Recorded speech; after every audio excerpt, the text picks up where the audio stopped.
Uh.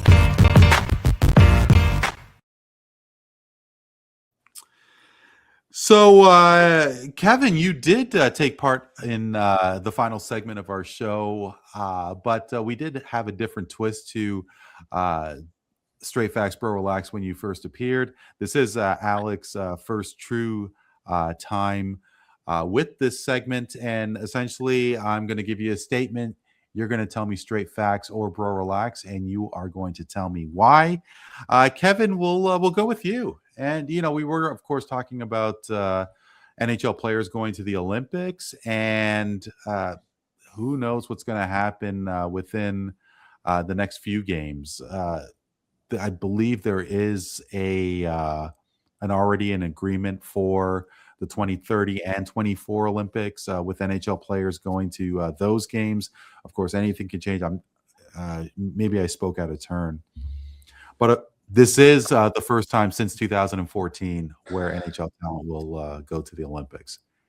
What happens if an injury takes place, whether it was Connor McDavid or anybody who has a lot riding on their team and a lot of important tasks when they do get back to regular season play? The NHL will not send players to the Olympics after the 2034 games. Straight facts, bro. Relax. I'll say bro relax at this point. So, and the reason I say that is like I said when we were talking about it earlier, I think with NHLers going to the Winter Olympics, I think it has a sense of pride for them where like they get an extra boost, like going and playing for your country and for like, the national pride and all that and for gold medals. And I feel like all the NHL players basically sign like a verbal agreement saying that like they do sign up for that risk and they know the risk that is involved with going to the Olympic Games and possibly getting injured and possibly like not playing the rest of the season. I think the players know that. And I don't think that even after the game's that long, after 2034, I don't expect that to change, but I think it could in the future. But for now, I'll say bro relax. Sure, there's definitely everybody knows the risk, the players, the fans, the owners, and so on. But if it does happen, and let's say that Connor McDavid goes down for the rest of the season, Edmonton makes two finals, and they're going to take a huge step out. Leon Draisaitl playing for Germany, who's not expected to medal, but you could expect that he's going to go full tilt. And if he gets hurt, it's just more and more reason for the NHL to have a summer tournament, that World Cup, get it a 4-year consistency going. It's so disappointing because as I'm a number of years older than you guys, international hockey guys, and of course you've had to have experienced it before, but there's nothing like it in hockey. They've really missed the boat promoting the great game. Alec, off the top of my head, I can't really remember the last time there was a decent slam dunk competition in the NBA. Here in Toronto, the slam dunk between Zach LaVine and Aaron Gordon took place during All-Star Weekend. That was probably one of the best ones in the competition's history. You think about Aaron Gordon and Derek Jones, which had a little bit of controversy, but it just seems to be like it's lost so much luster. And I am wondering if it is going to last much longer.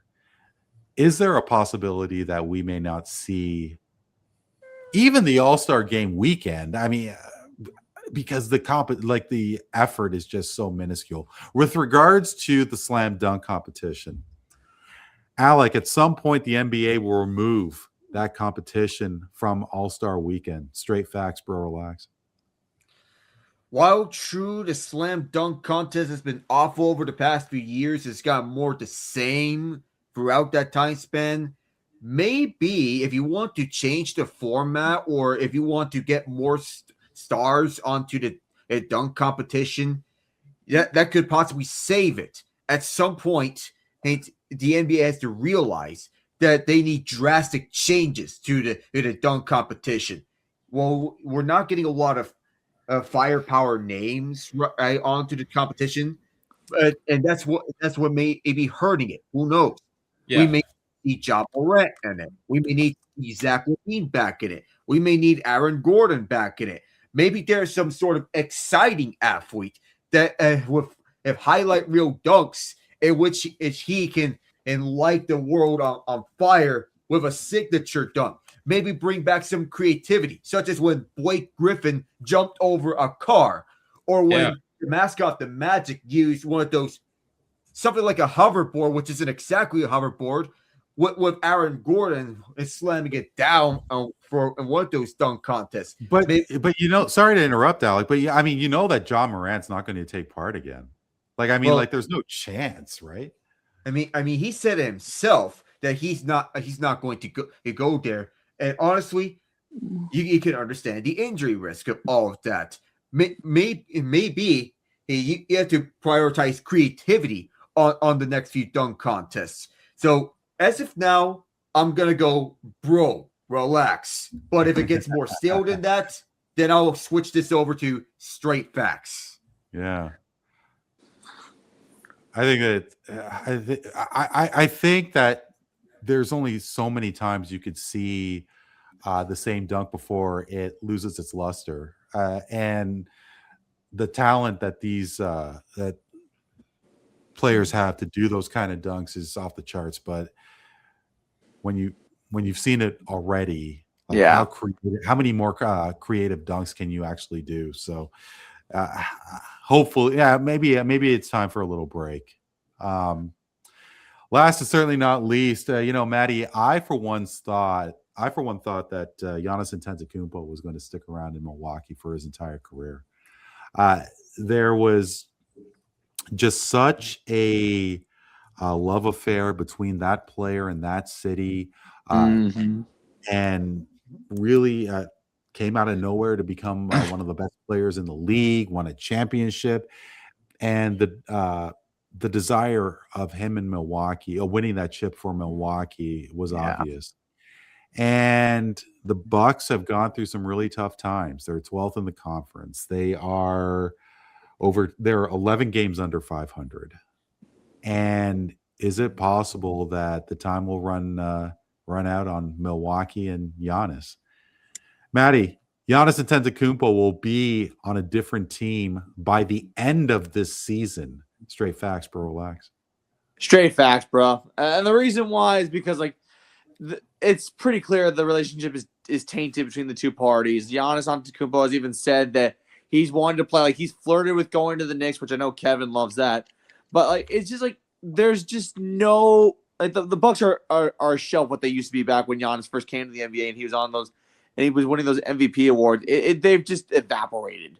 They won the NBA Cup, I think, last year or 2 years ago. Now they've just fallen apart completely. It just seems like there's no sort of momentum anymore. And when a star player and a former NBA champion is unhappy, you have to move on. And that's the way it works. And I think people in New York would love to have Giannis Antetokounmpo come to New York. The amount of people that would be advertising and the amount of commercials he'd be in and the amount of billboards he'd be in Times Square, it'd be insane. And I think the Knicks are probably the only team that makes logical sense for him to go to. Now, Alec and Kevin might say a couple other teams, but I think the Knicks are it's almost destined for him to go to the Knicks. The Knicks have been trying so freaking hard to get a big time star to come to their team, and this is their opportunity to do so. So straight facts, bro. Quick comment about that. Please. With the Giannis and the Knicks thing. As a Knicks fan myself, I would love nothing more than Giannis to come here. The problem is I don't think the Knicks front office can or will do that. The reason I say that is because in order to get Giannis, you would have to trade at least Cat, Mikal Bridges, maybe one of our bench guys, and you need draft capital, which the Knicks don't really have. The only draft capital that they can really utilize is the Wizards protected first round pick that they got, to where if the Wizards play up to a certain level or get somewhere in the conference, then the Knicks get that pick. But that relies on the Wizards actually performing well. So That's the only type of draft capital that the Knicks can offer.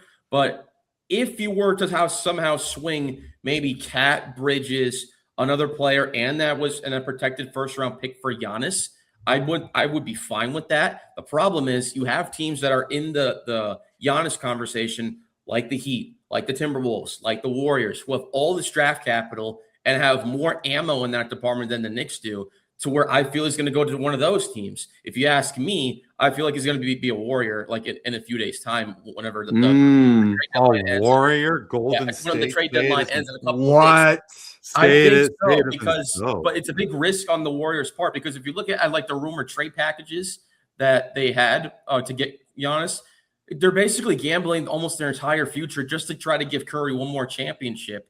And the bigger problem is you're only going to get Giannis for at least one guaranteed year, because he does have a player option for next year. And then he becomes a free agent and he's at anyone's game. I think he goes to the Warriors because I think he playing with a championship caliber team with Curry, why not? And they have the draft capital and they have the young players that they can trade with. That's my opinion. But I would love nothing more than for Giannis to be a Knick, because I'm tired of seeing Cat complain about every call he gets and his big flailing arms. Even though he's white more than half the time, he just can't defend. He's not a Giannis defender. I'm sorry, he's just not better than Giannis. But I would love that. Yeah, I don't know. You have to wonder. Yeah, sure. The Warriors may have some draft pieces and such, but I don't know if they're in a rush to overhaul their future. Or do they see a future with Giannis and Jimmy Butler coming back? That's what I'm saying. That could be a possibility too. Or they trade Butler True, away. yeah. Well, Curry and Butler are not getting any younger, and neither is Draymond. Right. Well, yeah, sure. But I mean, maybe that future includes. Well, obviously, it'll include life without Curry and Draymond Green. But when they look at those years after the fact, because how long Butler's got to be this roughly the same. He's 36. He's 36 now? Yeah, okay. Yeah. Butler's been around, Yeah, he's been. So I mean, like, I guess Golden State, they have some big decisions to make. And what about Kuminga and Podziemski, who are 23 and 22, respectively? Yeah, and I don't know if those are.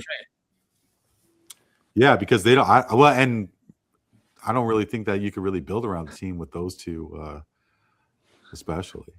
But it would be interesting to see what would happen with those Warriors, especially when Curry, Draymond, and I suppose Jimmy Butler ride off into the sunset.